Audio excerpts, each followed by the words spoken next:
Before I dive in, make sure to like, subscribe, and share this video if you enjoy these stories. And let me know in the comments, have you ever been home alone and heard something you couldn't explain? I read every reply, and some of your experiences are scarier than the stories themselves. It started with a knock on my front door in the middle of the night. That wouldn't sound unusual, except I lived at the very end of a quiet cul-de-sac, and my closest neighbor is 2 houses down. I was in my living room around 11:30 p.m., scrolling on my phone while the TV played quietly in the background. My parents were away for the weekend, and I had the house to myself. It wasn't my first time being alone at night, and usually I enjoyed the silence. Then came the first knock. 3 quick raps against the front door. I froze, phone still in my hand. We didn't get visitors late at night, and my friends all knew better than to show up unannounced. I turned off the TV to listen. Silence. I waited a good 30 seconds before slowly walking toward the front door. Our house has one of those narrow windows beside the frame, just enough to peek outside. When I looked, I saw nothing, just our empty driveway and the dim glow of the streetlight down the road. I almost laughed at myself. Maybe I imagined it. Maybe it was the wind rattling the frame. But then came the second knock. Louder, slower, like whoever was out there wanted to make sure I heard it. This time I didn't move. I just stood in the hallway holding my breath. After what felt like forever, I finally reached for my phone and opened the camera app. Our doorbell didn't have a camera, but the porch light was on, so I thought maybe I could catch a reflection through the glass. I lifted my phone, zoomed in, and saw something. A figure, just barely visible, standing to the left where the light didn't fully reach. I blinked, thinking maybe it was a shadow, but then it shifted. Someone was definitely out there. I whispered out loud, "Who is it?" Silence. I tried again, louder. "Do you need something?" Still nothing. Every instinct told me not to open that door. Instead, I quietly backed away and went upstairs to grab the house phone from my parents' room. That's when the knocking stopped. I held the phone in my hand, ready to call 911, but a part of me wanted to see if they'd left, so I peeked out the upstairs window that overlooked the driveway. The figure was still there, standing motionless, just waiting. I pulled back, heart racing. I dialed 911 and whispered to the dispatcher what was happening. She told me to stay upstairs, to keep the doors locked, and that a car was on the way. Minutes stretched forever. I could hear my own pulse in my ears. Then another sound, the slow turn of my doorknob downstairs. They were trying to open the door. I held my breath, clutching the phone so tightly my knuckles hurt. I wanted to scream, to make noise, but something in me said, "Stay quiet." The knob rattled once more, then silence. When the police finally arrived, lights flashing down the street, I dared to peek again from the upstairs window. The porch was empty. The officers checked the yard, the street, even went door to door asking if anyone had seen someone walking around. Nothing. But here's the part that still makes my stomach twist. When I walked down later to lock everything up, I noticed something smeared on the side of the front door.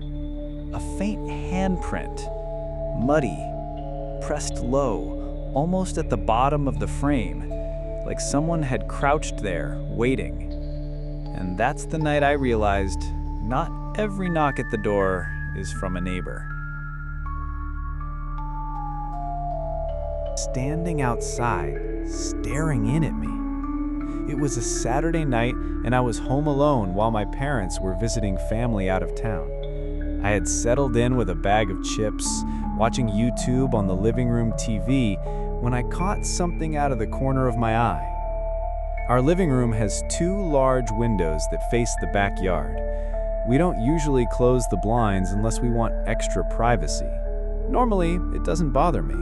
Our yard is fenced in, and beyond that, just a line of tall trees.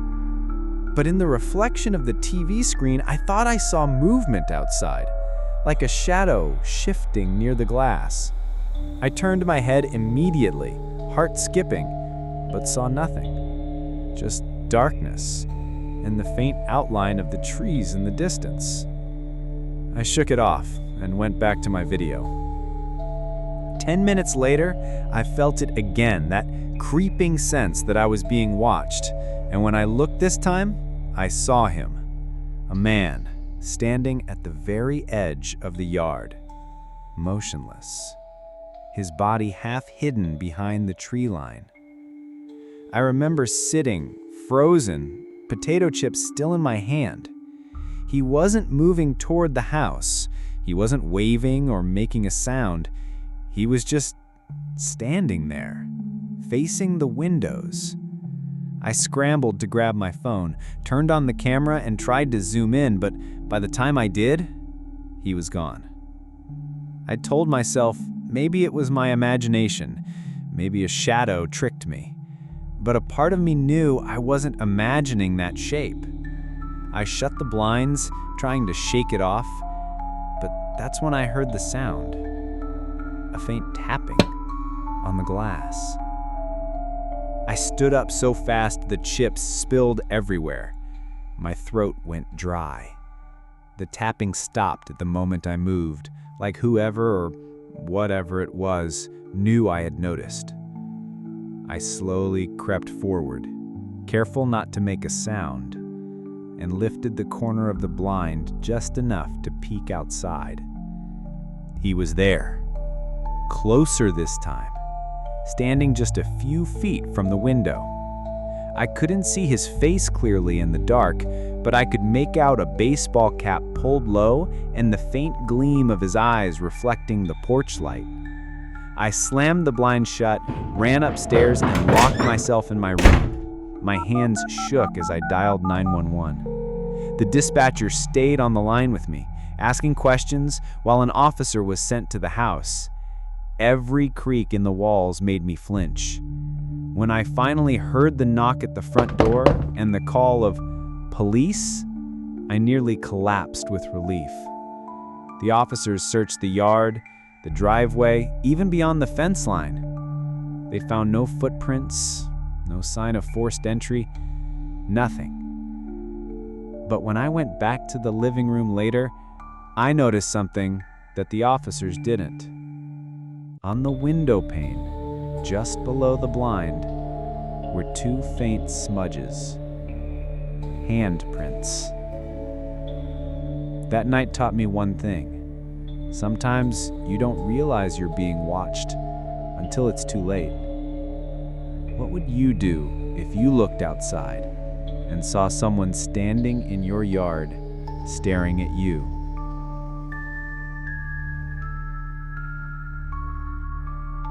The footsteps started in the hallway upstairs. The only problem? I was the only one home. It was a school night. My dad was still at work and my mom was at my grandma. I didn't want to go, so I had the house to myself. I was downstairs in the living room working on homework with music playing quietly in the background. Around 9:30, I paused my music and got up to grab a snack from the kitchen. That's when I heard it. A single creak above me, like someone shifting their weight on the upstairs floor. At first I brushed it off. Old houses make noises, right? But then came a second sound. This time not just a creak, an actual footstep. Deliberate, slow. I froze with the fridge door open, staring up at the ceiling like I could see through it. My parents weren't home, and I didn't have siblings. I shut the fridge quietly and stood in the middle of the kitchen, straining my ears. The footsteps came again, this time moving, one after another, heading down the hallway upstairs. I wanted to believe I was imagining it, but the sound was too clear, too real. Grabbing the nearest thing I could as a weapon, a broom, I stepped back into the living room and stared at the stairs. The house was completely silent now. I don't know how long I stood there, but eventually I worked up the nerve to shout, "Hello?" No answer. The silence was almost worse than if someone had responded. I dialed my mom's number, but she didn't pick up, so I decided to turn on every light in the house and check upstairs myself, broom still in hand. Every step I took up the stairs made my stomach twist. When I reached the top, the hallway was dark. I flicked on the switch, half expecting to see someone standing at the other end, but it was empty. My parents' bedroom, empty. Bathroom, empty. My room, empty. I tried to laugh it off, but just as I started back downstairs, I heard it again, right behind me. A single footstep.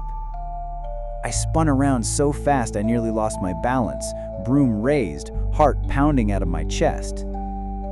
The hallway was still empty. That was enough. I bolted down the stairs, locked myself in the kitchen, and called 911. The dispatcher told me to stay on the line until officers arrived. I sat on the floor, broom still in my hand, whispering updates like I was in some kind of horror movie. When the police finally showed up, they searched the entire house, attic included. They found nothing. No signs of forced entry, no footprints, nothing. But one officer said something that still keeps me up at night. He asked me which doors I had locked before my parents left. I told him, front door, back door, garage. He nodded slowly and said, "That's strange. The side door was unlocked when we got here. We never used the side door."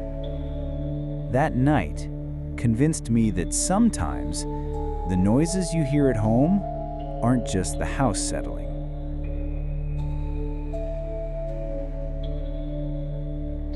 Have you ever seen someone just standing outside at night? Tell me in the comments. Maybe I will tell your story in a future video.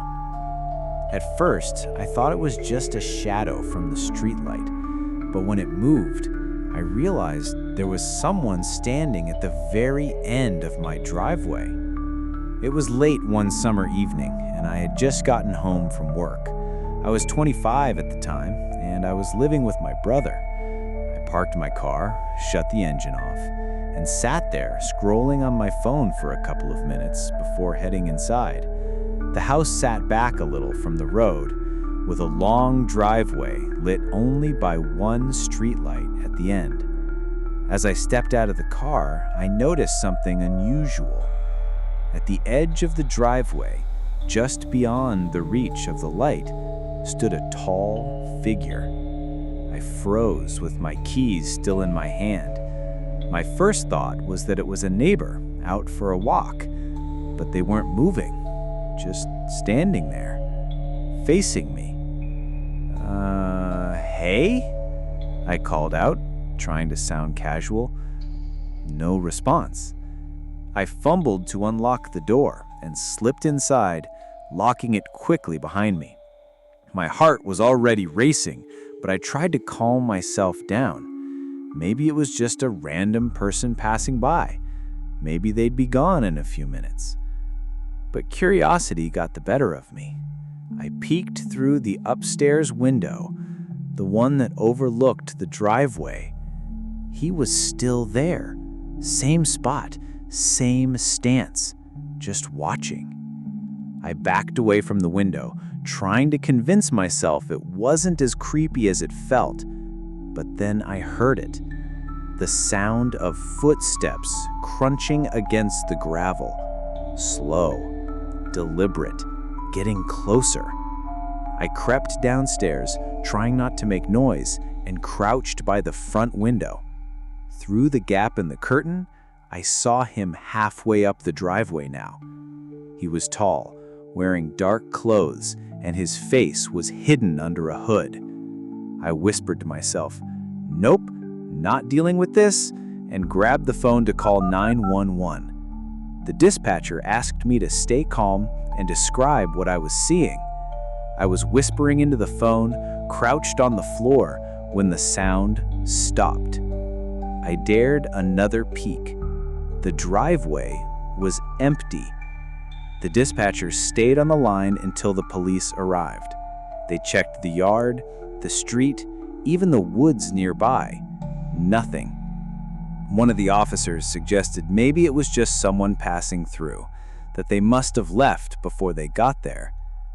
But later that night, when I finally gathered the courage to head upstairs again, I noticed something on the gravel at the end of the driveway.